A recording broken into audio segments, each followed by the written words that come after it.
अस्सलाम वालेकुम स्टूडेंट, मेरा नाम फ़ुरकान अहमद है और आज हम मैट्रिक्स में मज़ीद पढ़ेंगे। तो अगर आप हमारे चैनल पे नए हैं तो हमारे चैनल को सब्सक्राइब कीजिए और बेल आइकन को दबाइए ताकि अगले आने वाली वीडियो की नोटिफिकेशन आपको मिलती रहे।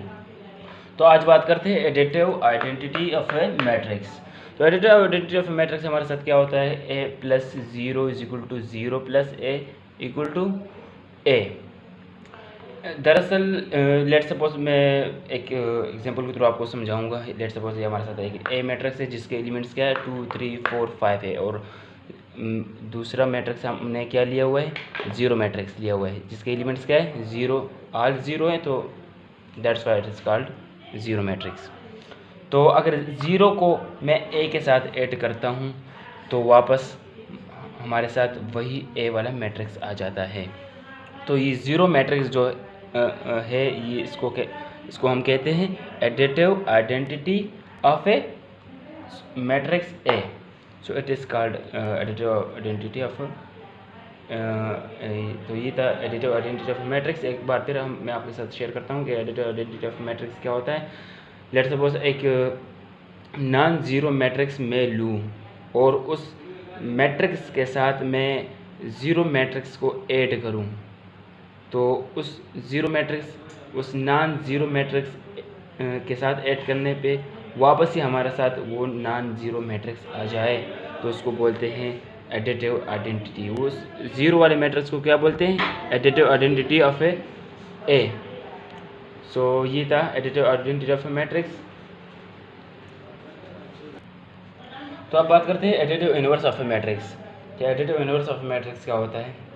लेट सपोज मैं दो मैट्रिक्स को ऐड करूं, अगर मैं ए प्लस बी फाइंड आउट करूं या बी प्लस ए फाइंड आउट करूं और उससे हमारे साथ क्या आ जाए?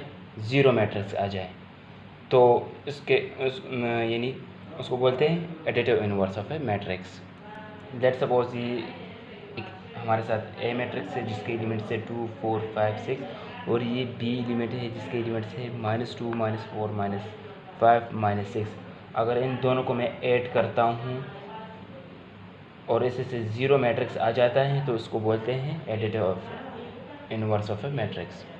तो जब मैंने इन दोनों ए मैट्रिक्स को बी मैट्रिक्स को जब ऐड किया तो हमारे साथ क्या आ गया? ज़ीरो मैट्रिक्स आ गया, यानी नल मैट्रिक्स आ गया। तो ए मैट्रिक्स जो है वो बी का एडिटिव इनवर्स है और बी जो है वो एडिटिव इनवर्स है ए का। अगर मैं ए को बी के साथ ऐड करता हूँ या बी को ए के साथ ऐड करता हूँ तो कुछ फ़र्क नहीं पड़ता है यहाँ पर हमारे साथ। तो दोनों ही से अगर मैं ए प्लस बी फाइंड आउट करता हूँ या बी प्लस ए फाइंड आउट करता हूँ तो उससे हमारे साथ क्या आ जाता है? ज़ीरो मैट्रिक्स आ जाता है। तो इसको बोलते हैं additive inverse of a matrix. तो ए बी का इनवर्स है और बी ए का, ए बी का एडिटिव इनवर्स है और बी जो है वो ए का एडिटिव इनवर्स है। अगर मैं ए को बी के साथ ऐड करता हूँ या बी को ए के साथ ऐड करता हूँ तो दोनों ही से हमारे साथ रिजल्ट में क्या आ जाता है?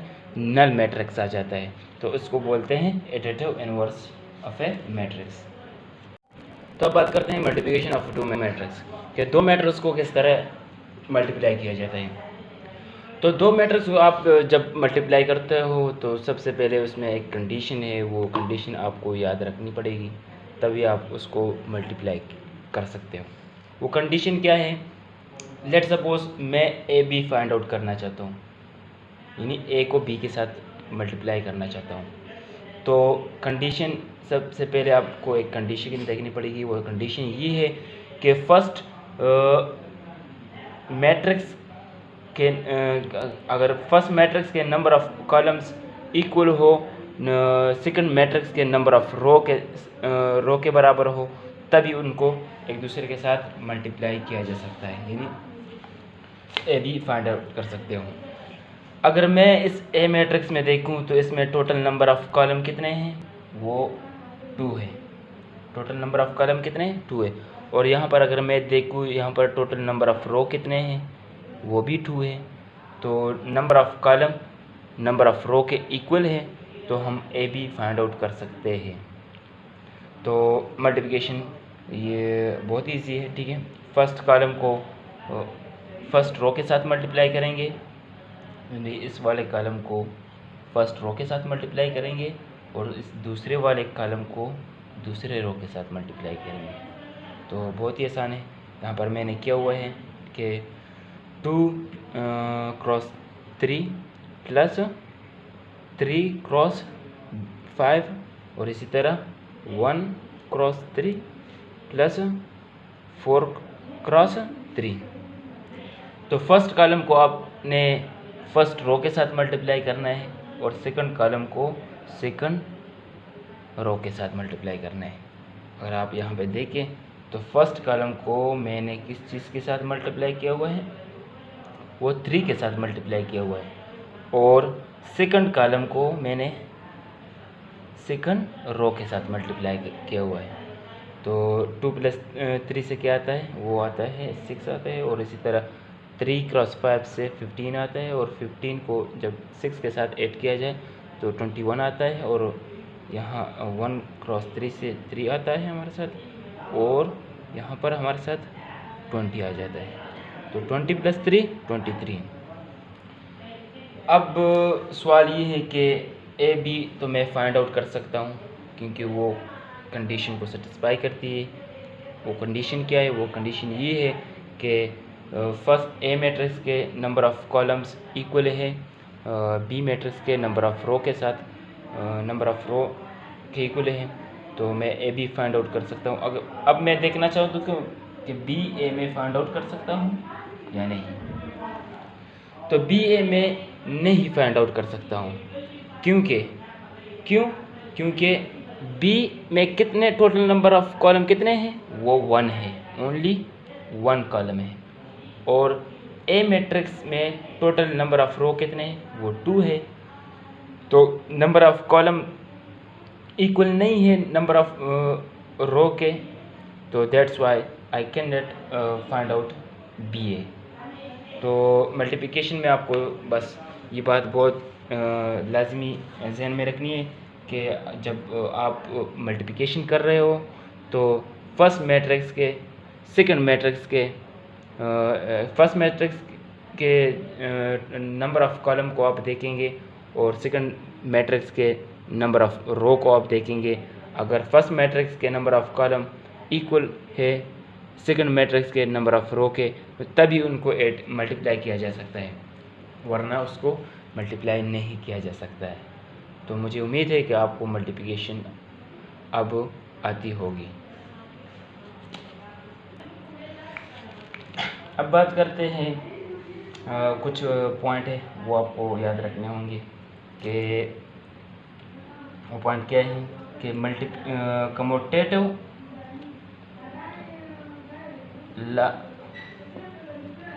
ऑफ मल्टीप्लिकेशन यानी A cross A B equal to B A. Matrix में जब A B equal to B A हमारे साथ कम्यूटेटिव लॉ जो मल्टीप्लिकेशन का है वो मैट्रिक्स में होल्ड नहीं करती। आपको ये बात बहुत लाजमी याद रखनी होगी और ये एमसीक्यूज़ में भी आ सकता है कि commutative law of multiplication hold करती है मैट्रिक्स में।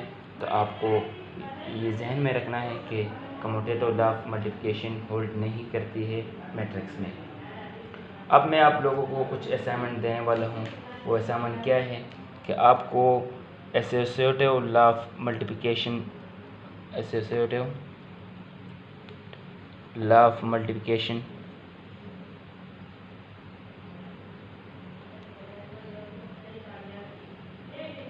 देखनी है, ठीक है। ये आप लोगों का असाइनमेंट है, यानी a into B plus C equal to A B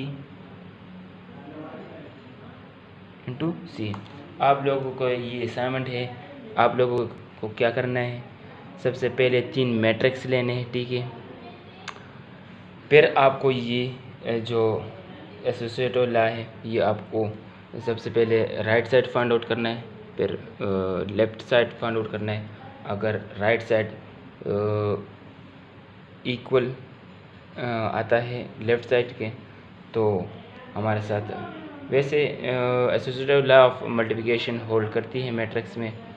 तो आप लोगों ने ये करना है कि आप लोगों ने 3 मैट्रिक्स लेने हैं सिंपल, और सबसे पहले आप लोगों को राइट साइड फाइंड आउट करना है। राइट साइड में सबसे पहले आप BC को एक दूसरे के साथ मल्टीप्लाई करेंगे, फिर BC से जो मैट्रिक्स आएगा उस BC को A के साथ मल्टीप्लाई करेंगे, तो उससे जो मैट्रिक्स आएगा वो आपका होगा A into B plus C हो जाएगा।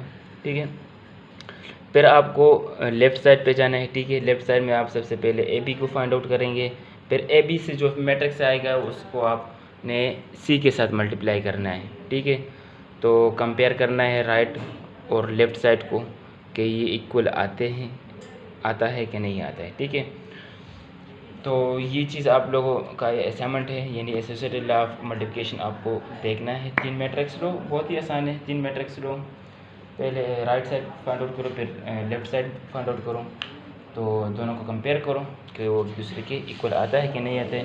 और एक दूसरा असाइनमेंट भी देना है मुझे, वो है डिस्ट्रीब्यूटिव लॉ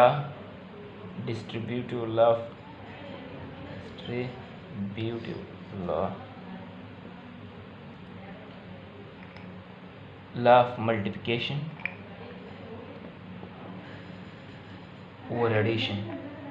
ये लॉ आप लोगों ने मैट्रिक्स में देखना है कि डिस्ट्रीब्यूटिव लॉ ऑफ मल्टीप्लिकेशन और एडिशन होल्ड करती है कि नहीं करती। वैसे करती है। ठीक है, आप लोगों ने बस सिंपल ये लॉ को चेक करना है कि ये होल्ड करती है कि नहीं करती है।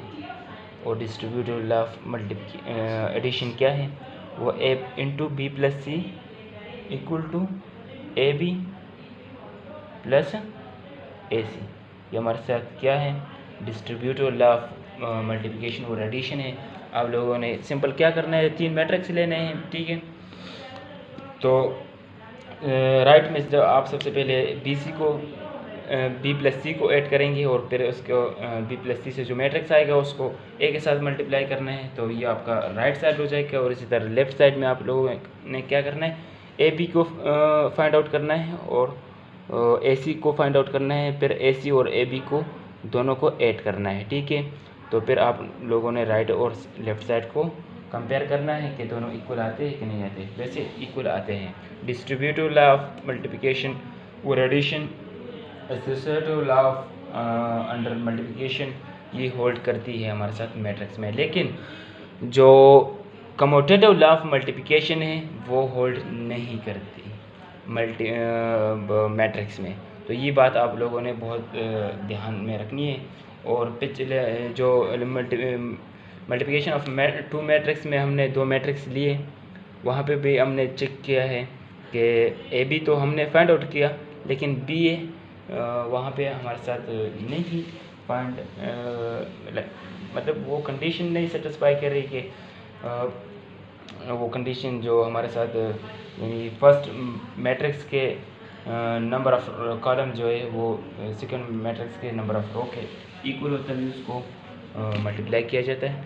तो जनरली आप लोगों ने बस सिंपल ये कि कम्यूटेटिव लॉ ऑफ मल्टीप्लिकेशन जो है वो होल्ड नहीं करती है मैट्रिक्स में, और जो लेकिन पिछली वीडियो में जो हमने की थी वो आप आप देख सकते हैं मेरे चैनल पे प्लेलिस्ट में पड़ी हुई है। तो commutative law of addition hold करती है हमारे साथ। अगर 2 मैट्रिक्स है तो अगर मैं A प्लस B को फाइंड आउट करूँ या B प्लस A को फाइंड आउट करूँ तो वो एक दूसरे के इक्वल आएंगे, यानी commutative law of addition hold करती है मैट्रिक्स में। अब बात करते हैं डिटर्मिनेंट ऑफ स्क्वायर मैट्रिक्स, कि एक स्क्वायर मैट्रिक्स का आप डिटर्मिनेंट किस तरह फाइंड आउट करोगे। तो बहुत ही ईजी है, यानी A को D के साथ मल्टीप्लाई करना है और B को C के साथ मल्टीप्लाई करना है, यानी क्रॉस मल्टीप्लिकेशन है। सही है, बहुत ही सिंपल है डिटर्मिनेंट। अगर स्क्वायर मैट्रिक्स का फाइंड आउट करना चाहते हो तो बहुत ईजी है, A को D के साथ मल्टीप्लाई करो एंड माइनस B को C के साथ मल्टीप्लाई करो। ये फार्मूला है, ठीक है, डिटर्मिनेंट ऑफ मैट्रिक्स, यानी A को D के साथ मल्टीप्लाई माइनस B को C के साथ मल्टीप्लाई करना है। तो बहुत ही सिंपल है। एक एग्जांपल मैं लेता हूँ तो आपको कंसेप्ट खुद बहुत क्लियर हो जाएगा। लेट सपोज मेरे साथ एक मैट्रिक्स है जिसकी लिमिट है 2 3 4 5 और मुझे रिक्वायर्ड है कि डिटर्मिनेंट फाइंड आउट करूँ। ठीक है। तो बहुत ही ईजी है। 2 को 5 के साथ मल्टीप्लाई करूँ अकॉर्डिंग टू द फार्मूला जो अभी मैंने आपको बताया। 2 को 5 के साथ मल्टीप्लाई करो एंड -3 को 4 के साथ मल्टीप्लाई करो, या 4 को 3 के साथ मल्टीप्लाई करो, या 3 को 4 के साथ मल्टीप्लाई करो। तो इसी से हमारे साथ क्या आ जाएगा, 2 5 10 एंड -3 4 12। हमारे साथ डिटरमिनेंट क्या आ जाएगा, -2 आ जाएगा। तो ये था determinant of A square matrix. एक बार फिर मैं आपके साथ शेयर करता हूँ कि डिटर्मिनेंट किस तरह फाइंड आउट करते हैं। तो एक स्क्वायर मैट्रिक्स का डिटर्मिनेंट हम हमेशा एक स्क्वायर मैट्रिक्स से फाइंड आउट करते हैं, ठीक है। अगर मैट्रिक्स हमारे साथ स्क्वायर ना हो तो फिर उसका डिटर्मिनेंट हम फाइंड आउट नहीं कर सकते हैं। तो लेट्स सपोज ये हमारे साथ एक मैट्रिक्स है, तो इसका डिटर्मिनेंट बहुत ही ईजी है। 2 को 5 के साथ मल्टीप्लाई करो, फिर माइनस का साइन आता है तो माइनस, और 3 को 4 के साथ मल्टीप्लाई करो। तो ये है डिटर्मिनेंट ऑफ ए मैट्रिक्स। तो उम्मीद करता हूँ कि डिटर्मिनेंट में आपका कोई कंसेप्ट क्लियर हो चुका होगा। अब बात करते हैं singular and non singular matrix.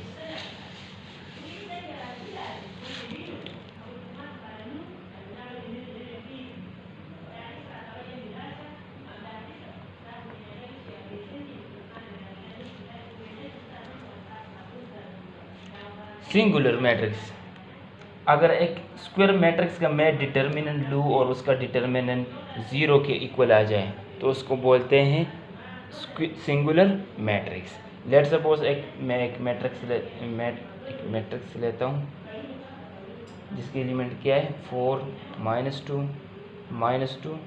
And 1।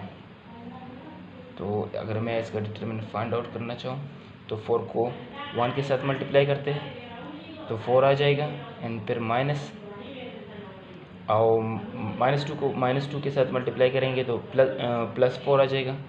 तो हमारे साथ डिटर्मिनेंट क्या आ गया, 0 आ गया। तो अगर एक स्क्वायर मैट्रिक्स का डिटर्मिनेंट इक्वल टू 0 आता है तो उसको हम बोलते हैं सिंगुलर मैट्रिक्स। और अब बात करते हैं नॉन सिंगुलर मैट्रिक्स। तो नॉन सिंगुलर मैट्रिक्स जो है वो हूबहू सिंगुलर मैट्रिक्स के अपोजिट है। अगर एक स्क्वायर मैट्रिक्स का मैं डिटर्मिनेंट फाइंड आउट करूँ और वो 0 के इक्वल ना आ जाए तो उसको बोलते हैं नॉन सिंगुलर मैट्रिक्स।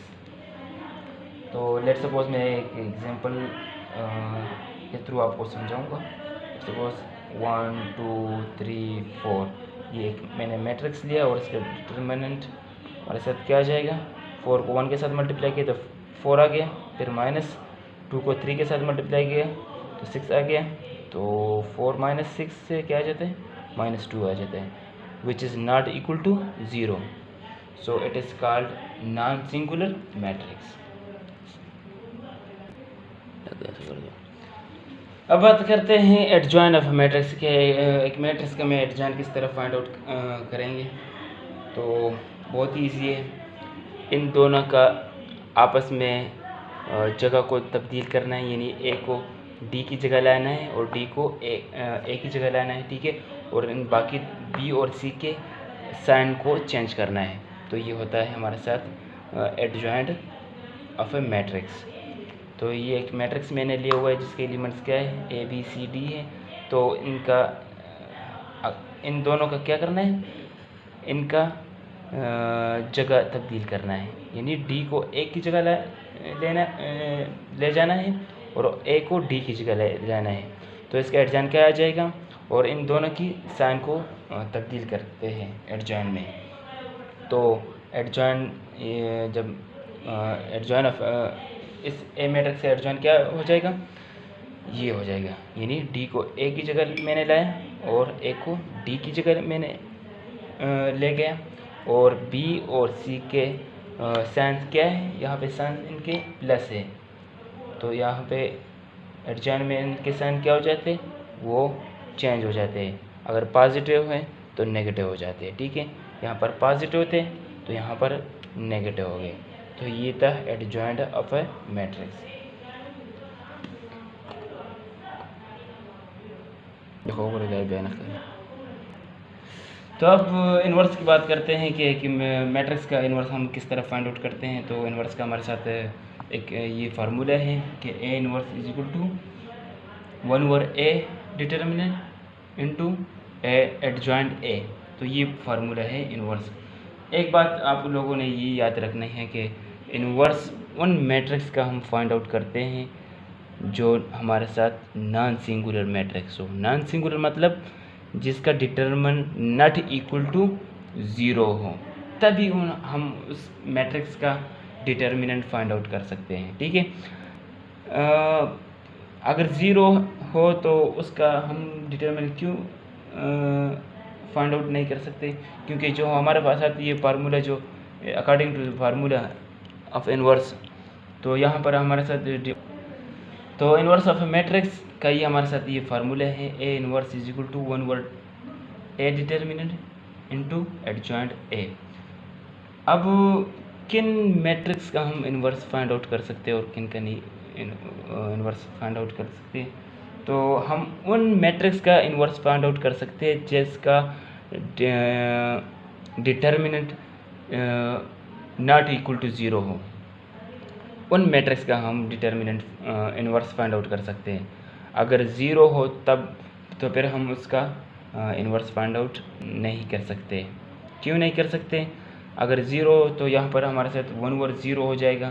तो 1/0 हमारे साथ किस चीज़ के इक्वल होता है? वो इन्फिनिटी के इक्वल होता है। तो सारा का सारा क्वेश्चन हमारे साथ गलत हो जाएगा। तो डिटर्मिनेंट इन्वर्स जब हम फाइंड आउट करते हैं तो उसके लिए यही कंडीशन होनी चाहिए कि उसका डिटर्मिनेंट नॉट इक्वल टू 0 हो, यानी नॉन सिंगुलर मैट्रिक्स हो। यानी इन्वर्स नॉन सिंगुलर मैट्रिक्स के हम फाइंड आउट करते हैं, सिंगुलर मैट्रिक्स का हम इन्वर्स फाइंड आउट नहीं कर सकते। तो इन्वर्स का ये फार्मूला है। तो इसी फार्मूले के मुताबिक आप बहुत इजीली एक मैट्रिक्स का इन्वर्स फाइंड आउट कर सकते हैं। ठीक है, सबसे पहले हम लेट सपोज ये हमने एक एग्जांपल दिया हुआ है। ये हमारे साथ एक ए मैट्रिक्स है। तो सबसे पहले मुझे चेक करना होगा कि इसका डिटरमिनेंट क्या आता है। अगर 0 आता है तो फिर हम उसको डिटरमिनेंट पर फाइंड आउट करने के बाद उसको छोड़ देंगे। अगर नॉट इक्वल टू 0 है तो फिर हम मज़ीद उसका एडजॉइंट फाइंड आउट करेंगे और इस फार्मूले में डिटरमिनेंट एडजॉइंट को पुट करेंगे तो हमारे साथ इन्वर्स आ जाएगा। तो लेट्स सपोज ये हमारे साथ एक मैट्रिक्स है, ए मैट्रिक्स है। तो इसका डिटरमिनेंट हमारे साथ क्या आ गया? -2 आ गया, which is not equal to 0। So इसका इन्वर्स एग्जिस्ट करता है। तो जब इन्वर्स एग्जिस्ट करता है तो उसके बाद हमने क्या फाइंड आउट करना है? Adjoint of matrix find out करना है। एडजॉइंट ऑफ मैट्रिक्स इस तरह फाइंड आउट करेंगे, इन दोनों की जगह को तब्दील करना है और बाकी इन दोनों की जो साइन है वो उसको चेंज करेंगे तो हमारे साथ एडजॉइंट आ जाएगा। ठीक है, तो ये मैंने एडजॉइंट लिया हुआ है। ठीक है, तो यहाँ पर 2 की जगह 5 आ गया और 5 की जगह 2 आ गया। तो इसी तरह यहाँ पर 3 का जो साइन है वो प्लस है, यहाँ पर इसका साइन क्या हो गया? -3 हो गया और इसी तरह -4 हो गया। तो एडजॉइंट भी फाइंड आउट हमने फाइंड किया और इन डिटर्मिनेंट भी हमारे साथ आ गया। तो सिंपली बस इस फार्मूले में पुट करना है। तो इस फार्मूले में जब हमने पुट किया तो 1/-2 इंटू एडजॉइंट ए, यानी एडजॉइंट ए हमारे साथ क्या आ गया? वो ये आ गया। तो ये आ गया। तो इस -1/2 को इस मैट्रिक्स के हर एलिमेंट के साथ मल्टीप्लाई करना है। बहुत ईजी है। तो ये हमने मल्टीप्लाई किया और लास्ट में हमारे साथ इन्वर्स क्या आ गया? 5 divided by -2 into 5 divided by -2, 3/2, 2 and 2, ये हमारे साथ इन्वर्स आ गया। एक बार फिर मैं आपके साथ शेयर करता हूँ इन्वर्स फाइंड आउट, एक मैट्रिक्स का इन्वर्स आप किस तरह फाइंड आउट कर सकते हैं। फर्स्ट कंडीशन ये होनी चाहिए कि उस मैट्रिक्स का डिटर्मिनेंट नॉट इक्वल टू 0 हो, यानी मैट्रिक्स क्या हो? नॉन सिंगुलर हो। अगर मैट्रिक्स नॉन सिंगुलर है तभी हम उनका इन्वर्स फाइंड आउट कर सकते हैं। और लेट्स सपोज ये हमारे साथ एक सिंपल है, हमने लिया हुआ है ए मैट्रिक्स है, डिटर्मिनेंट -2 है और इसका एडजॉइंट ये हो गया है। बस सिंपल इस फार्मूले में पुट करना है, हमने यहाँ पे पुट किया हुआ है और लास्ट में हमारे साथ इन्वर्स यानी ए मैट्रिक्स का इन्वर्स आ गया। तो अगर आपको हमारी वीडियो अच्छी लगी तो हमारे चैनल को सब्सक्राइब भी कीजिए और बेल आइकन को दबाइए ताकि अगले आने वाली वीडियो की नोटिफिकेशन आपको मिलती रहे।